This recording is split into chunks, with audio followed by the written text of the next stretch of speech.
हाँ, तो दोस्तों आज हम बात करने वाले हैं एमआईएम की, जो असदुद्दीन ओवैसी साहब की पार्टी है। दिल्ली विधानसभा चुनाव के बाद उस पार्टी को लेकर बहुत लंबी-चौड़ी बहस छिड़ी और कई लोगों ने कई तरह के सवाल किए। तो मैंने कहा था कि मैं एमआईएम जो पार्टी है उसके बारे में आपको पूरी तरह से विस्तार से बताने की कोशिश करूँगा। बाकी अगर कोई कमी रह जाती है तो उसे अपने आप एडजस्ट कर लेना। बाकी मैंने ऐसी कोई कमी छोड़ी नहीं और जितने भी मैंने इसमें तथ्य बताए हैं वो चुनाव आयोग की वेबसाइट से लिए हुए हैं या कहीं न कहीं किसी न्यूज़ आर्टिकल से लिए हुए हैं। अपनी तरफ से मैंने ना इसमें कुछ जोड़ा है, ना घटाया है। उसी आधार पर मैं आपको समझाने की कोशिश करूँगा कि आखिर ये पार्टी कहाँ से आई, आखिर इस पार्टी को किसने बनाया, इस पार्टी की कमान असदुद्दीन ओवैसी और उनके परिवार के हाथ में कैसे आ गई। देखिए, वर्ष 1911 में उज़्बेकिस्तान के समरकंद से हैदराबाद का निज़ाम परिवार आया था। उस परिवार के जो हैदराबाद के पहले नवाब बने वो मीर उस्मान उसके नवाब बने। उनके बाद नवाब महमूद अली खान ने रियासत की कमान संभाली। नवाब महमूद अली खान ने अपने कुछ साथियों के साथ बैठकर चर्चा की कि एक संगठन बनना चाहिए जो मुसलमानों के हितों में काम करे, जो मुसलमानों के लिए काम करे। उसके पहले देश में कई सारे राजनीतिक दल काम कर रहे थे। बहुत सारे संगठन थे जो देश में आज़ादी की लड़ाई लड़ रहे थे। लेकिन वर्ष 1925 में जैसे ही आरएसएस का गठन हुआ उसके तुरंत बाद नवाब महमूद अली खां साहब ने घोषणा कर दी कि एक संगठन बनाया जाएगा।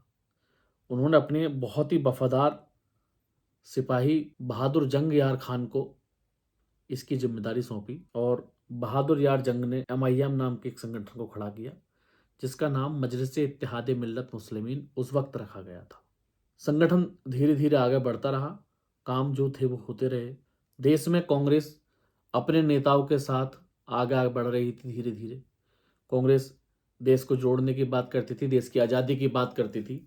लेकिन अचानक से 1925 में आरएसएस का गठन हुआ और 1927 में जैसे ही एमआईएम का गठन हुआ तो देश के जो हिंदू और मुसलमान थे उनमें एक तरह से फूट पड़ गई और लोग इधर उधर बिखरने लगे, जिसके परिणाम आज़ादी की कई लड़ाइयों में देखने को मिले और उनसे नुकसान ही हुआ, उनसे कभी फायदा नहीं हुआ। क्योंकि भारत एक ऐसा देश है जो इसकी जनसंख्या है वो इस प्रकार की है कि यहाँ हिंदू और मुस्लिम को साथ मिलकर चलना ही चलना है। जो देश से प्रेम करता होगा, जो देश से प्यार करता होगा, वो भेदभाव नहीं करेगा।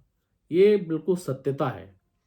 अब इसे कोई माने या ना माने, लेकिन ये सत्यता है कि जिसे देश से प्रेम है वो सबको साथ लेकर चलेगा और सबको साथ लेकर चलने की बात करेगा। वर्ष 1885 में कांग्रेस का गठन हुआ था। 1885 से लेकर 1925 तक कांग्रेस में 8 मुस्लिम अध्यक्ष पद पर रह चुके थे। लेकिन जैसे ही 1925 के बाद 1927 में एमआईएम का गठन हुआ, तब एमआईएम ने अपना गठन करते ही इस तरह का माहौल देश में बना दिया। इस तरह, क्योंकि हैदराबाद बहुत बड़ी रियासत थी तो उनका जो संदेश होता था वो दूर तक ही जाता था। तो हैदराबाद रियासत ने एमआईएम के नाम पर एक ऐसा माहौल क्रिएट किया कि देश में हिंदू मुसलमानी वाली भावना उसी वक्त से शुरू कर दी और उसके बाद कांग्रेस में कोई भी मुसलमान अध्यक्ष नहीं बना।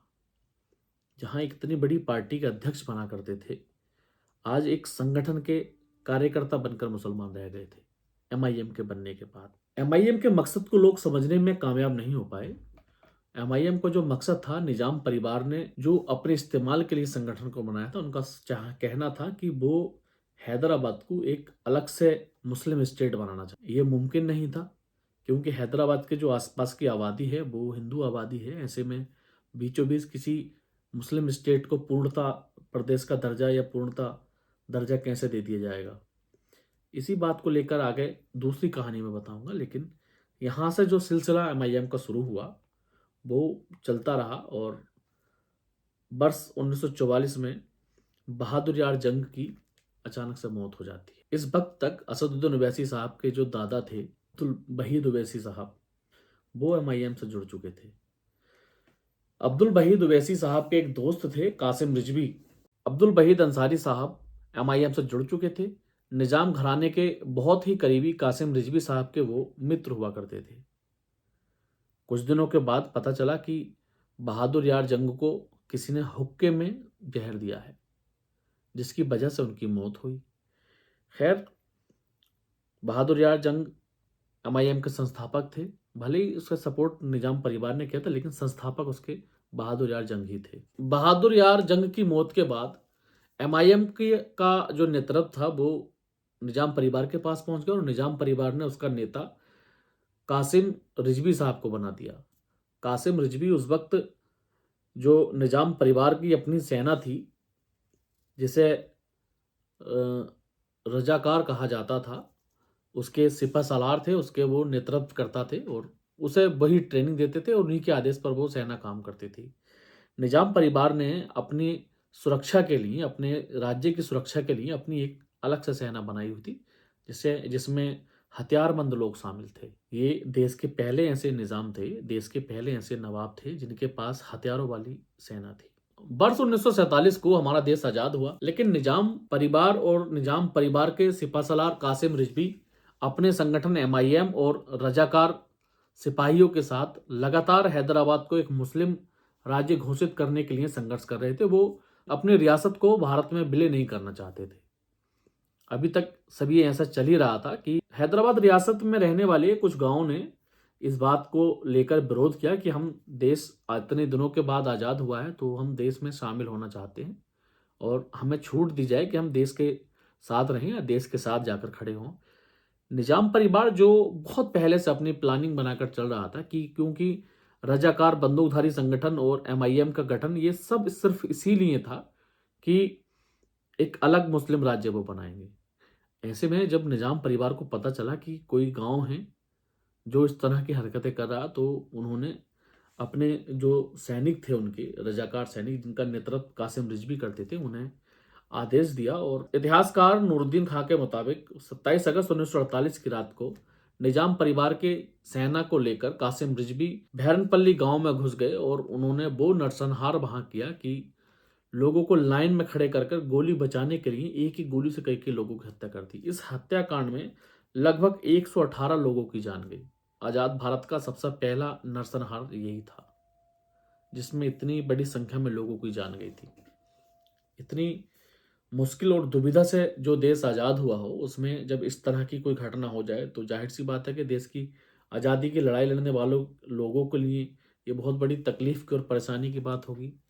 सरदार वल्लभ भाई पटेल और पंडित जवाहरलाल नेहरू ने जब ये घटना सुनी, हादसे की खबर जब देश के गृह मंत्री सरदार वल्लभ भाई पटेल को चली, तो उन्होंने 13 सितंबर 1948 को आर्मी को, देश की सेना को हैदराबाद रियासत पर हमला करने की इजाज़त दे दी और इस कार्रवाई को उन्होंने ऑपरेशन पोलो नाम दिया।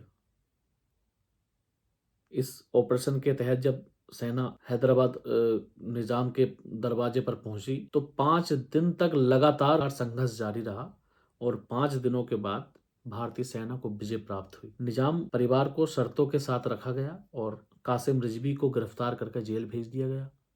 उनके जो बाकी और साथी थे उन्हें जेल भेजा गया। एमआईएम पे इस जगह बैन लगा दिया गया कि ये एक क्रूर संगठन है जो लोगों की हत्याएं करने के लिए उकसाता है, इसलिए इसे बैन कर दिया जाए। दोस्तों, 9 साल तक जेल में रहने के बाद 1957 में कासिम रिजवी ने सरकार को एक लेटर लिखा। उसमें कहा कि मैं हमेशा हमेशा के लिए देश छोड़कर चला जाऊंगा। आप लोगों को ऐसी आशंका है कि मैं देश के लिए नुकसानदेह हूं तो मैं देश छोड़कर पाकिस्तान चला जाऊंगा, लेकिन मुझे जेल से रिहा कर दिया जाए। भारतीय सरकार ने उनकी उस बात को मानते हुए कासिम रिजवी को जेल से रिहा करा दिया और एमआईएम संगठन पे जो लगा हुआ बैन था वो हटा दिया। लेकिन पाकिस्तान जाने से पहले कासिम रिजवी को जिन दिनों की मोहलत मिली थी, उन्हीं दिनों में कासिम रिजवी ने जो एमआईएम का जो मुख्य संगठन था, जो मुख्य लोग थे, उनके साथ एक मीटिंग की और उस मीटिंग में एमआईएम संगठन की जिम्मेदारी असदुद्दीन ओवैसी साहब के दादा अब्दुल वहीद ओवैसी साहब को सौंप दी। उन्हें उसका अध्यक्ष बना दिया। अब्दुल वहीद ओवैसी साहब ने सबसे पहले उस संगठन में बदलाव किया, एक धार्मिक संगठन से एक राजनीतिक संगठन का स्वरूप दिया और उसके आगे 2 शब्द और जोड़े, आल और इंडिया। इसके बाद एमआईएम का नाम AIMIM हो गया, आल इंडिया मजलिस-ए इत्तेहाद मिल्लत मुस्लिमीन। वर्ष 1960 में AIMIM अपना पहला कारपोरेट का चुनाव लड़ी, जिसमें उनके करीब 24 मेंबर चुनाव जीते। यही वो पहला चुनाव था जिसमें असदुद्दीन ओवैसी साहब के दादा अब्दुल वहीद अंसारी साहब ने असदुद्दीन ओवैसी साहब के पिता सलाउद्दीन ओवैसी साहब को पहला चुनाव लड़ाया था। मेंबरी का चुनाव था, उन्हें टिकट दिया गया और एक बाट से उन्हें चुनाव लड़ाया गया, जिसमें उन्होंने विजय प्राप्त की। 2 साल बाद वर्ष 1962 को आंध्र प्रदेश के विधानसभा चुनाव थे। वर्ष 1960 में कारपोरेट का चुनाव जीतने के बाद असदुद्दीन ओवैसी साहब के पिता सलाउद्दीन ओवैसी साहब को विधानसभा का चुनाव लड़ाया गया। अब्दुल वहीद ओवैसी साहब ने अपने बेटे सलाउद्दीन ओवैसी को विधानसभा का चुनाव लड़ा दिया। पत्थरपल्ली विधानसभा से उन्हें टिकट दिया गया। टिकट के मिलने के बाद वो चुनाव जीतकर विधानसभा के सदस्य बन गए। यही वो सिलसिला था जहां से असदुद्दीन ओवैसी साहब की और उनके वालिद साहब की राजनीति की शुरुआत की बुनियाद पड़ी थी। आज वो बुनियाद उनकी चौथी पीढ़ी पर पहुंचने के लिए तैयार है बहुत जल्द ही। तो इसकी जो शुरुआत हुई थी वो 1960 से हुई थी और विधानसभा के पहले मेंबर 1962 में उनके वालिद साहब बने थे। 1962 के विधानसभा चुनाव में सलाउद्दीन ओवैसी साहब को 13,122 वोट मिले थे और कांग्रेस की प्रत्याशी थी मासूमा बेगम, उन्हें 7,981 वोट मिले थे। इस तरह से लगभग 5,141 वोटों से सलाउद्दीन ओवैसी साहब की पहली जीत विधानसभा की हुई थी। वर्ष 1975 को अब्दुल वहीद अंसारी साहब अपने घर से हज के सफर पर जाने के लिए निकले थे, लेकिन घर से निकलते ही हार्ट अटैक की वजह से उनका इंतकाल हो गया। इस वक्त MIM की जो पूरी जिम्मेदारी थी वो सलाउद्दीन ओवैसी साहब के कंधों पर आ गई। सलाउद्दीन ओवैसी साहब के बड़े बेटे असदुद्दीन ओवैसी साहब उस दौरान लंदन में पढ़ने के लिए गए थे और 1994 में जब ओवैसी साहब लंदन से वापसी की तो उन्हें चार मीनार विधानसभा से प्रत्याशी घोषित किया गया, जहां से उन्होंने पहला अपना चुनाव जीता और उसके बाद दूसरा चुनाव भी उन्होंने वहीं से अपना विधानसभा का जीता था। इसी बीच 1995 को सलाउद्दीन ओवैसी साहब के घर में कुछ ऐसा हुआ जिसकी किसी को उम्मीद भी नहीं थी। हमारे मजहब में कहा जाता है कि औलाद को आप जैसा खिलाओगे उसका जो नतीजा रहेगा वो वैसा ही रहेगा। मतलब अगर नेक कमाई इंसान अपने औलाद को खिलाता है तो उसकी औलाद नेक रहेगी और नेक नहीं खिलाता है तो औलाद उसकी बिगड़ जाएगी। टाइम्स ऑफ इंडिया की खबर के अनुसार सलाउद्दीन ओवैसी साहब को पता चला कि उनके छोटे जो साहबजादे हैं अकबरुद्दीन ओवैसी साहब, जो मेडिकल की पढ़ाई छोड़कर अपने पिता के साथ राजनीतिक जलसों में जाना शुरू कर चुके थे, उसी दौरान उन्हें एक ईसाई लड़की से इश्क हो जाता है और इश्क का खुमार इतना चढ़ चुका था कि वो परिवार से बगावत करने को तैयार थे। ओवैसी साहब ने बहुत समझाने की कोशिश की लेकिन अकबर साहब नहीं माने और उन्होंने परिवार के खिलाफ जाकर के 1995 में ईसाई लड़की से शादी कर ली और उसे लेकर घर के बाहर रहने लगे। सलाउद्दीन ओवैसी साहब उसके बाद बीमार रहने लगे। बीमारी के बाद पता चला कि अमानुल्लाह खान जो ओवैसी साहब के परिवार के बहुत करीबी हुआ करते थे, उन्होंने मजलिस बचाओ तहरीक पार्टी बनाकर अपना अलग संगठन बना लिया था। सलाउद्दीन ओवैसी साहब की बीमारी में ये और शदीद जख्म था उनके लिए।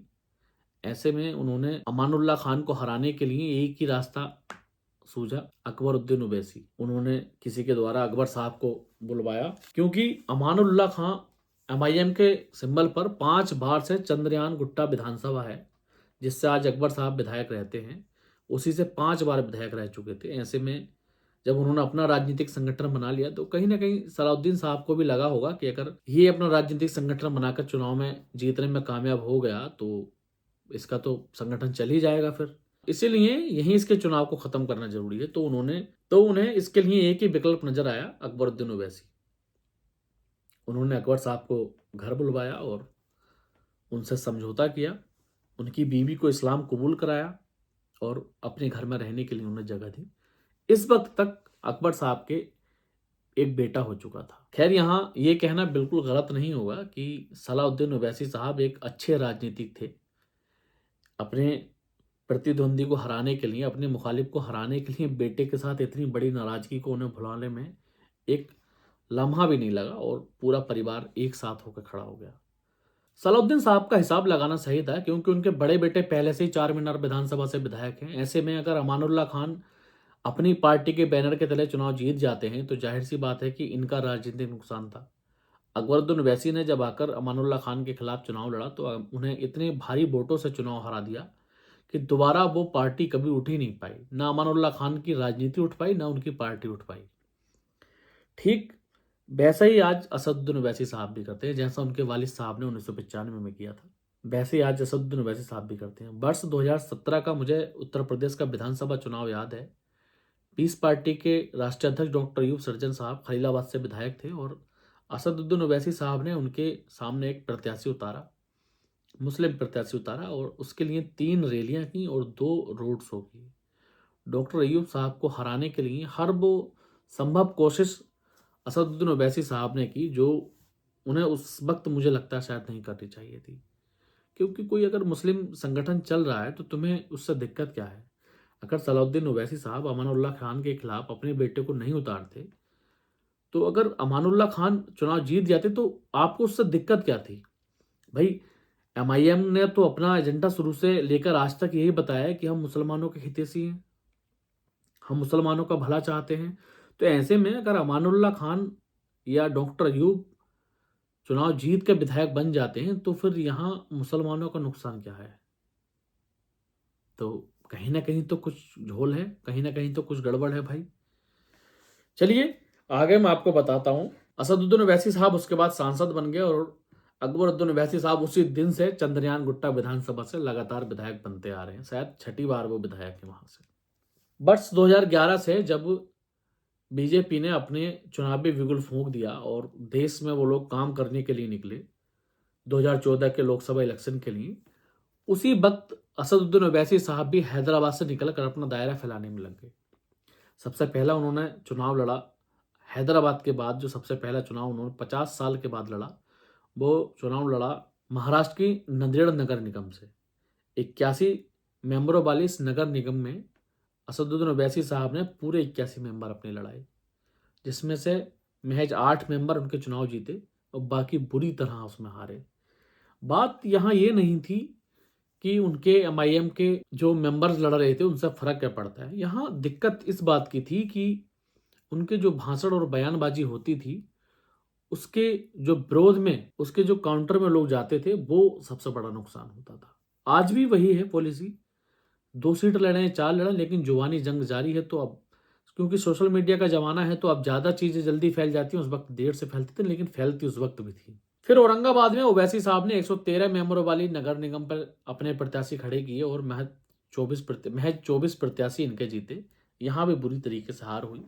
ना ये नंदेड़ दोबारा जा सके, ना औरंगाबाद दोबारा जा पाए, लेकिन बस एक माहौल बनाना था, इसलिए वहां लड़ा के और लड़कर आ गए। 2012 में शुरू हुआ ये सिलसिला आज तक नहीं थमा, जिसके बाद ओवैसी साहब जो 1962 से बनी हुई पार्टी 2014-15 तक भी अपने तेलंगाना में 8 से 7 सीटों पर लड़ती है, वो पार्टी अचानक से वर्ष 2017 में उत्तर प्रदेश में आकर 38 सीटों पर चुनाव लड़ देती है। और वही पार्टी जो हैदराबाद, जो तेलंगाना में महज 7 से 8 सीटों पर चुनाव लड़ती है, वही पार्टी बिहार में जाकर 20 सीटों पर चुनाव लड़ देती है। वही पार्टी महाराष्ट्र में 24 सीटों पर चुनाव लड़ देती है। वही पार्टी महाराष्ट्र में अगले चुनाव में 44 सीटों पर चुनाव लड़ देती है। और वही पार्टी आज दिल्ली में आकर 2 सीटों पर चुनाव लड़कर अपने भाषणबाजी और अपने बयानबाजी से पूरी दिल्ली का इतना माहौल खराब कर देती है कि पूरी दिल्ली का चुनाव हिंदू और मुसलमान का बनाकर चले गए।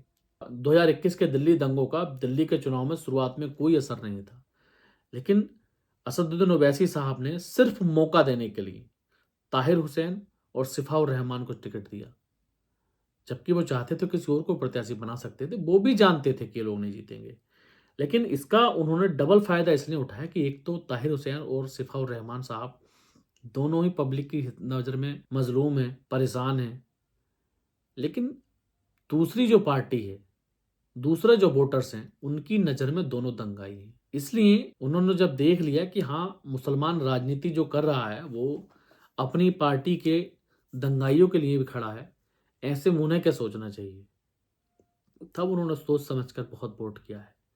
ये प्लानिंग बहुत पहले तैयार हो गई थी कि किसको कहां से चुनाव लाना है। सिफा भाई के और ताहिर हुसैन साहब के परिवार को सिर्फ इस्तेमाल किया गया है। ये बात मुझसे कोई स्टाम्प पर लिखवा ले तो मैं लिखकर देने को तैयार हूं कि असदुद्दीन ओवैसी साहब ना पहले कभी इन दोनों के घर गए हैं, और आप देख लेना, आप लिख के रख लेना ना, इसके बाद कभी दोनों के घर जाएंगे।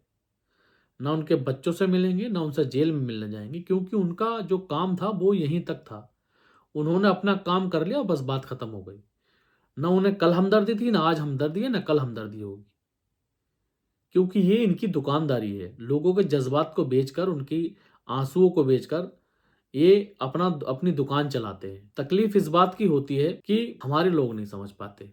ये सोचो कि जिन बातों को इन्होंने मंच से खड़े होकर कहा है, जिन बातों को इन्होंने मंच से खड़े होकर दूसरों पर तंज कसे हैं, उनकी जो छोटी छोटी क्लिप्स बनकर वीडियो आईटी सेल के द्वारा, दूसरे राजनीतिक दलों के द्वारा चलाई गई हैं, उसका सबसे बड़ा नुकसान दिल्ली के वोटर्स पर पड़ा है। इस बात को कोई माने या नहीं माने, मुझे हमदर्दी इस बात की नहीं है कि बीजेपी चुनाव जीत गई। मुझे इस बात का भी दुख नहीं है कि आम आदमी पार्टी चुनाव हार गई। आम आदमी पार्टी कभी पार्टी थी ही नहीं, इसलिए उसके हारने और जीतने से कोई फर्क भी नहीं पड़ता। वो पहले भी वहीं थी और आज भी वहीं पहुंच गई, उसके कोई फर्क ही नहीं। वो तो एक सपना था उनका, जो 2014 में शुरू हुआ और 2024 में आके खत्म हो गया। तो इसका कोई बहुत बड़ा मतलब नहीं है आम आदमी पार्टी चुनाव हार गई, लेकिन दुख इस बात का होता है कि हम नहीं समझ पाते। तो भाई मैं तो यही कहना चाहूंगा कि अगर समझ सकते हो तो समझो, बाकी मैं 7-8 दिन में और आपको 2-4 वीडियो आपको और बनाकर आपके सामने पेश करूंगा। धन्यवाद।